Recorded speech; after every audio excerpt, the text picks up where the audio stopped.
Bonjour et bienvenue dans ce nouveau vlog. Aujourd'hui je vais au ski, mais d'abord il faut que je passe chez Decathlon. Moi, c'est Natacha.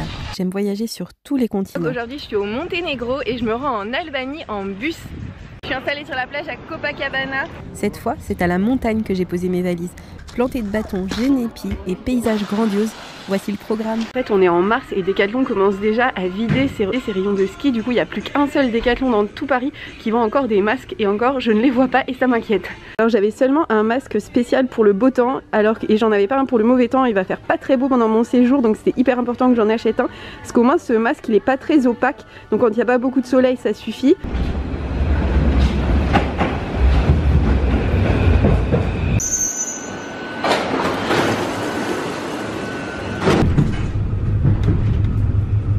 Je suis actuellement gare de Lyon et je me rends voie 23 pour prendre un train, un TGV jusqu'à Saint-Michel-de-Valois. Je crois que ça s'appelle comme ça. Moi je prends le train pour Bourg-Saint-Maurice qui part à 11h48 et là en rose j'ai vu Marine.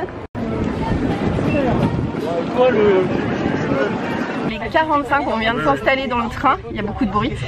En fait, on est arrivé tout juste et quand on va au ski, souvent les gens ont tous des grosses valises et ça peut être galère de trouver une place pour sa valise. Autant vous dire que la mienne est à moitié dans le passage. Voilà. Et donc là, on attend 3 minutes et on part de gare de Lyon, direction Bourg-Saint-Maurice.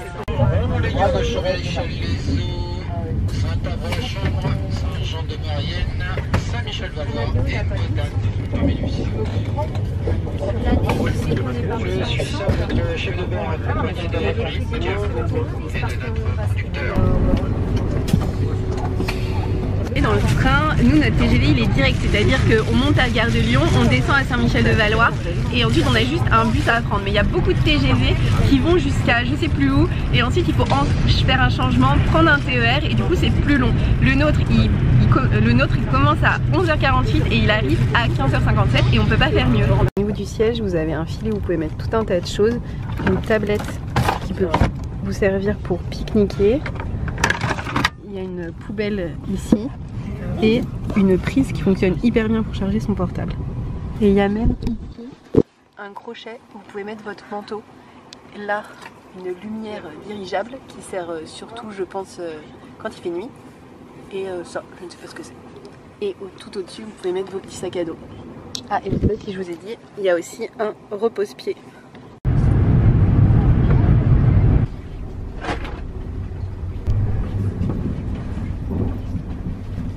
Et donc dans le TGV, donc il y a un wagon-bar. Voici le bar. Dans le wagon-bar, vous pouvez acheter tout un tas de choses, à la fois à la manger, chaud, froid, des desserts. Vous avez aussi des snacks, des boissons chaudes, mais aussi du vin, des bières et des sodas. On prend le train en même temps qu'une autre fille de l'UCPA, ce qui fait qu'on est allé la voir dans le wagon-bar. Et là on retourne à notre place et franchement je vais faire une sieste pour être bien en forme pour la semaine. Ça c'est l'espace pour les bagages et clairement il y en avait trop, ce qui fait que des gens ont dû les laisser là comme ça dans l'allée. Et dans le train il y a même des espaces où vous pouvez langer vos bébés.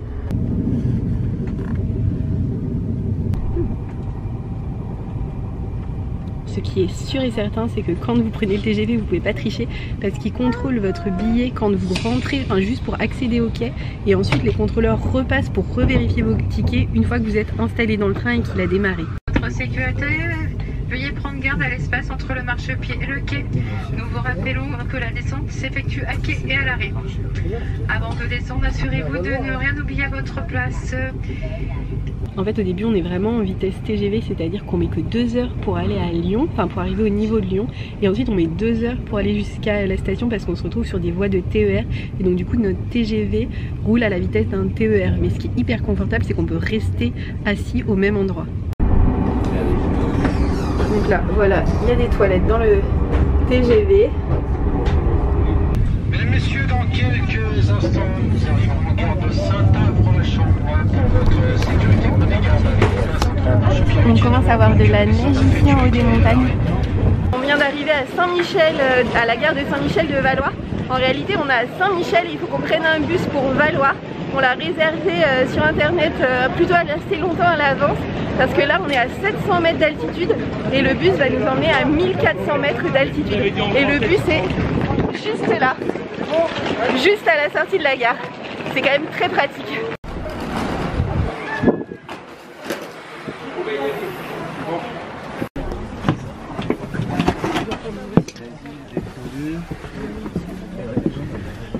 Le bus nous a coûté 18 € aller-retour et là juste l'aller va durer 35 minutes.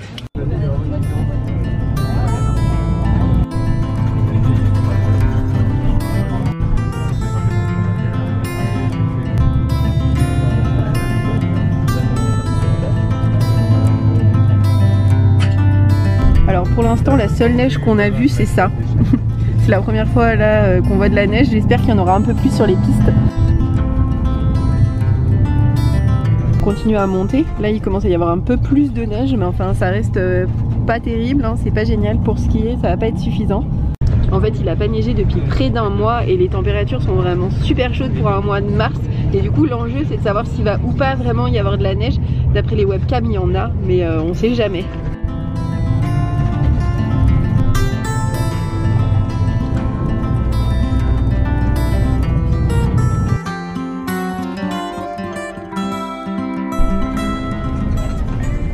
Quand on est arrivé à l'UCPA, on est directement allé à la réception. À la réception, on nous a donné une petite carte à remplir avec nom, prénom, notre adresse habituelle ainsi qu'une personne à contacter en cas de problème. En fait, cette carte, elle est divisée en 3 parties. La première partie, c'est la partie qu'on laisse pour la chambre avec nos coordonnées. Ensuite, il y a 2 autres parties qui vont nous être utiles demain. Une première partie pour récupérer notre matériel de ski, une deuxième partie pour récupérer notre forfait. Alors en fait à l'UCPA vous payez pas en argent mais vous récupérez une carte que vous fabriquez ici, vous indiquez votre nom et ensuite vous la chargez ici et hop vous pourrez payer au bar.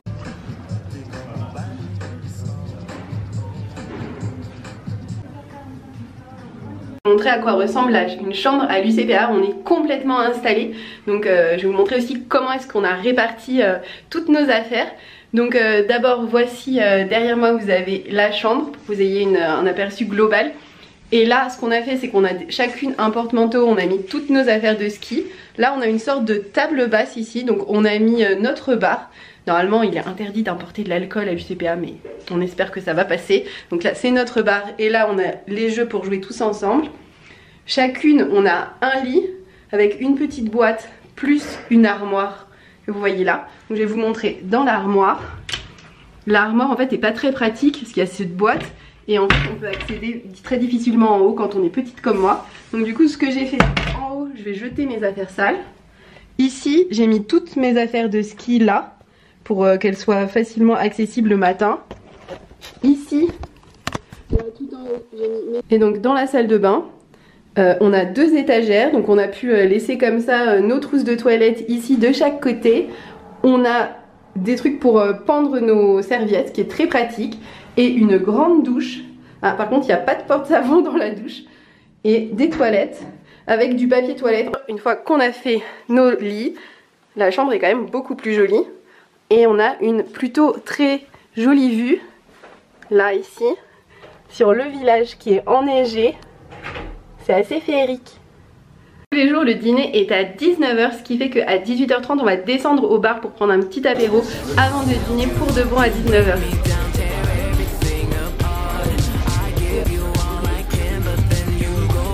On est allé manger au restaurant de l'UCPA, c'est-à-dire que c'est un self où on peut manger autant qu'on veut. Aujourd'hui la spécialité c'était la tartiflette, donc il y en avait une avec des lardons, une avec du saumon et il y avait d'autres plats mais c'est ce que j'ai pris, la tartiflette. Il y avait du très bon fromage, il y a toujours du très bon fromage normalement et là c'était le cas. Et il y avait aussi une petite tarte aux pommes avec des raisins qui avaient l'air d'avoir trempé dans un alcool, enfin c'était délicieux. Quelques instants au bar et là il y avait la réunion de rentrée et c'est la première fois que j'ai ça dans un centre UCPA, c'est à dire qu'ils expliquent exactement tout le fonctionnement du centre, donc les horaires pour les cours, comment va se passer les cours, comment on récupère notre forfait, ils expliquent aussi la météo, s'il va y avoir des avalanches, enfin ils expliquent vraiment tout ce qui est possible d'expliquer et ça c'était vraiment génial parce que c'est la première fois que j'ai ça dans un centre UCPA et c'est vraiment indispensable quand on commence ici. Ensuite on a passé la soirée. True love, this thing right here, so I'm gonna leave you. Can be with someone who doesn't care. Be running around.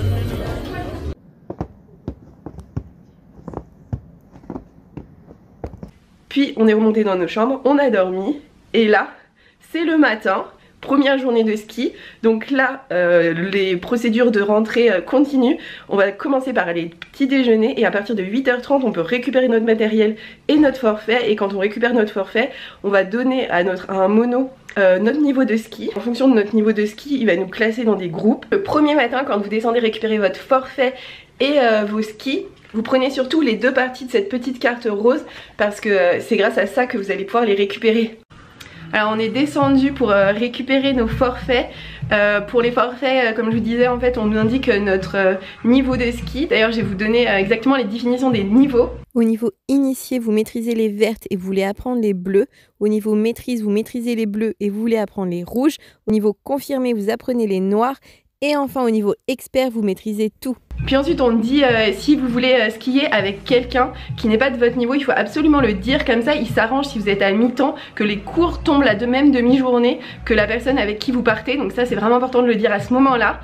Ensuite une fois que vous avez récupéré votre forfait et que vous êtes inscrit à un niveau de ski pour les cours, vous descendez au ski set. Et là en fait vous essayez vos chaussures, sachant que les chaussures ils expliquent vraiment comment faire, c'est à dire que quand vous êtes droit il faut que vos pieds touche le bout, et quand vous êtes en flexion normalement vos pieds reculent et à ce moment là vous ne touchez plus le bout, en sachant qu'il faut être à l'aise et que c'est important aussi que votre mollet ait un écart, parce qu'en fait c'est cet écart de mollet et c'est le fait qu'il puisse bouger dans la chaussure qui fait que vous allez pouvoir contrôler vos skis, donc ça c'est important.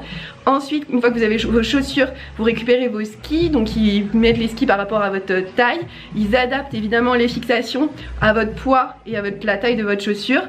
Puis vous allez voir une 3e personne qui note le numéro de votre matériel, et surtout il ne faut pas oublier, parce qu'il ne faut pas confondre son matériel avec quelqu'un d'autre. On est allé déposer notre matériel dans un local de ski et là on est remonté. Je me suis mise déjà en pantalon de ski, on va récupérer nos manteaux et c'est parti, première piste à Valloire ce matin. Alors quand vous vous équipez, sur votre manteau au niveau de la manche gauche, en fait vous avez une poche ici et ça permet de mettre votre forfait. Et d'ailleurs en passant, le forfait Valloire pour 7 jours ça coûte 243 €. Donc franchement l'UCPA c'est vraiment pas cher, parce que pour une semaine je crois que j'ai payé 800 €. Donc rien que le prix du forfait c'est vraiment un énorme budget et c'est vraiment moins cher avec l'UCPA. Autre chose pour l'équipement, c'est que à l'arrière de votre casque, ici vous avez une sorte de sangle qui permet de maintenir votre masque bien arrimé. Ici le casque, c'est hyper important quand même d'avoir l'espace pour respirer, mais il faut pas qu'il puisse partir en cas de chute, parce que moi j'ai déjà vu sur les pistes une fille qui avait mis son casque trop lâche là, le casque est parti, et donc à voir ici si c'est trop lâche, en fait c'est comme si vous n'aviez pas de casque, c'est la même chose. Je sais pas si j'ai d'autres conseils à donner. Ah si, les gants. Il faut toujours mettre les dragons sur les poignets, c'est super important aussi, parce que au ski vous arrêtez pas d'enlever vos gants pour toucher votre portable, et donc c'est important d'avoir bien les dragons. Le reste de la semaine fut vraiment génial, mais vraiment hyper fatigant.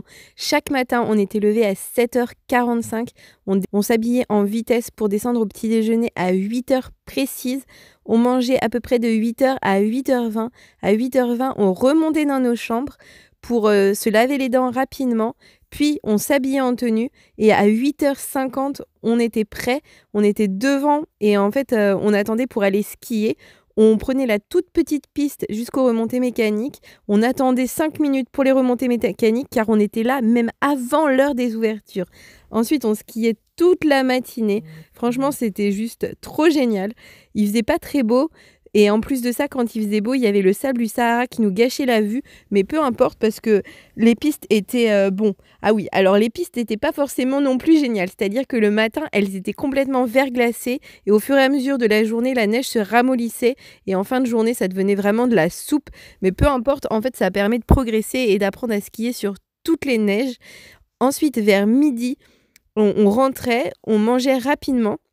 On essayait de faire une petite sieste de 10-15 minutes. Franchement, on n'avait pas le temps de plus car dès 13h30, on devait rejoindre notre cours.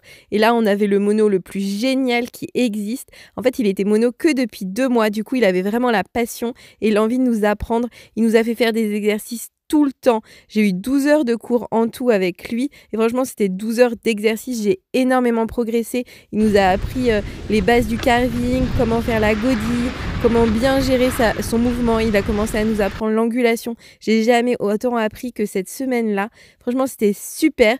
Le seul truc c'est que les cours finissaient à 16h30 et que souvent on se disait allez on refait une dernière piste. Donc du coup on rentrait vers 17h. À 17h c'était le goûter. À l'UCPA le goûter c'est une institution. Donc petit chocolat, toujours un petit biscuit, enfin même pas un petit biscuit, un vrai gâteau ou un donut, enfin des trucs trop bons, voire même du vin chaud parfois. Franchement ça c'était génial. Après le goûter qui finissait vers 17h30, on pouvait juste aller se laver et à 18h c'était le retour de l'apéro avec un apéro qui durait à peu près jusqu'à 19h. À 19h c'était le repas du soir avec vraiment un super bon choix de buffet.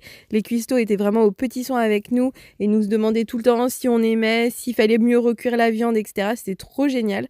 Puis après le dîner c'était la soirée et avec l'UCPA il y a toujours des soirées à thème. Donc on avait une soirée quiz, une soirée karaoké, une soirée dansante. Voilà, et c'était vraiment fantastique. Donc, je recommande vraiment l'UCPA. Et moi, j'ai passé une trop bonne semaine. Le seul problème, c'est que tous mes rushs ont disparu parce que j'ai pas eu le temps de les charger sur mon téléphone et d'en garder une copie. Et malheureusement, ma GoPro les a fait supprimer. Donc, du coup, c'est pour ça que vous voyez ces images en arrière-plan pendant que je vous raconte ce qui s'est passé parce que je ne peux pas vous le montrer malheureusement. J'espère que vous avez aimé ces images et que vous avez aimé le fait que je vous raconte juste ma semaine parce que j'ai pas pu faire mieux. En tout cas, merci beaucoup d'avoir regardé ce vlog jusqu'ici. N'hésitez pas à le liker si vous l'avez aimé et à vous abonner pour voir celui de la semaine prochaine où je serai au Monténégro.